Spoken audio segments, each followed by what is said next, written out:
ব্যক্তিয়ে কৃষ্ণ সাধনা কৰিছে, এখন সমাজ গঢ় দিয়াৰ ক্ষেত্ৰত কৃষ্ণ সাধনা কৰিছে, সেই কথাটো ইয়াতে আছে। মই গ্ৰন্থখন পঢ়ি মই কিছু ইয়াতে খুব দীঘলীয়া নকৰোঁ, মই খুব চমুকে ক'ম।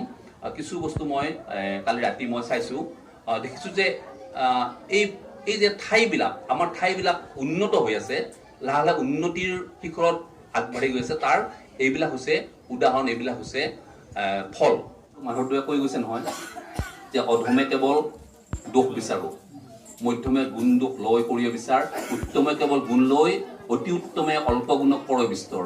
মই ভাবোঁ আমি অতি উত্তম হ'ব নোৱাৰিলেও উত্তম হোৱাটো দৰকাৰ। যে কোনোবা মানুহে কিবা ভাল কাম কৰিছে, ভাল কামখিনি যিটো কথা আজি পৰিয়ালৰ সহযোগত ইয়াতে এই ধৰণৰ কথাখিনি ব্যাখ্যা হ'ব, আৰু এই ধৰণৰ কথা আমি যদি চৰ্চা কৰোঁ তেতিয়াহ'লে